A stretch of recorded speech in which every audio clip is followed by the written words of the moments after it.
Cabinet मंत्री गणेश जोशी इन दिनों प्रधानमंत्री नरेंद्र मोदी की उत्तराखंड यात्रा के प्रभारी हैं। इसीलिए वो कभी पिथौरागढ़, कभी चंपावत, कभी अल्मोड़ा में जाकर लोगों से यानी बीजेपी के कार्यकर्ताओं से और नेताओं से मिल रहे हैं। और उनकी कोशिश ये है कि किसी तरीके से उत्तराखंड में जब प्रधानमंत्री आ रहे हैं तो उनकी जो रैली पिथौरागढ़ में प्रस्तावित है वो सफल हो जाए। और प्रधानमंत्री के दौरे को लेकर बीजेपी की तैयारियां तेजी से चल रही हैं। अलग अलग स्तर पर अलग अलग नेताओं को जिम्मेदारियां सौंपी गई हैं, लेकिन बीजेपी के नेताओं पर कांग्रेस ने तंज कसा है। देखिए, मैं तो उनको प्रचार मंत्री मानता हूं। हालांकि प्रधानमंत्री की हैसियत से आ रहे हैं, उनका स्वागत है, लेकिन गुजारिश ये है कि कोई घाव दे के ना जाए। जैसे पिछली बार आए, केदारनाथ के भक्त बनते हैं, केदारनाथ के गर्भगृह के नियम तोड़ के चले गए, 5 कैमरे लेके अंदर गए थे। उसके बाद केदारनाथ में सोने की चोरी की घटना सामने आई। 230 किलो सोना 23 किलो में परिवर्तित हो गया। 19 घोड़े केवल 23 किलो सोना लेके गए, मैं मान नहीं सकता।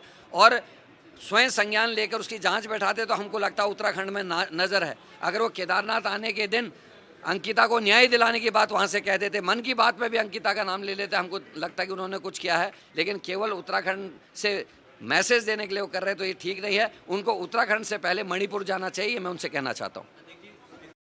बीजेपी की सरकार इसलिए उत्साहित है कि प्रधानमंत्री आएंगे तो उत्तराखंड के लिए कुछ बड़ा ऐलान करके जाएंगे। अब क्या कहेंगे प्रधानमंत्री, क्या घोषणाएं करेंगे, क्या योजनाएं देके जाएंगे, इसके लिए तो इंतजार करना पड़ेगा। लेकिन उससे पहले सियासी तौर पर जुबानी जंग हावी हो चुकी है और सवाल इसलिए भी उठने लगे हैं कि क्या सरकार के मंत्रियों के पास और कोई काम नहीं बचा है?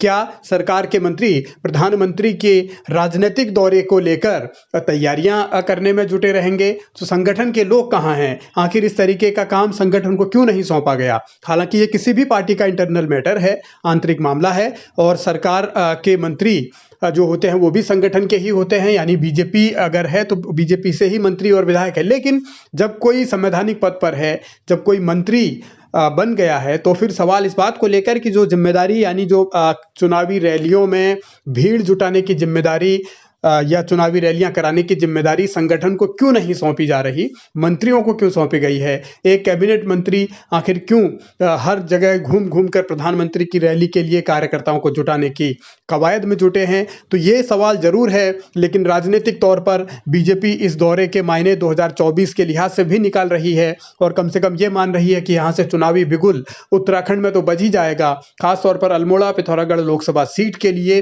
कार्यकर्ताओं में उत्साह भी बढ़ेगा और आने वाले वक्त में उनकी तैयारियां तेज भी होंगी। बहरहाल, मंत्री को अगर प्रभारी बनाया गया है प्रधानमंत्री की यात्रा के लिए, उसमें रैली के लिए भीड़ जुटाने के लिए, तो अब ये देखना है कि भारतीय जनता पार्टी का ये वाला जो प्रयोग है वो कितना सफल रहता है और संगठन क्या कर रहा है, वो भी बड़ा दिलचस्प है।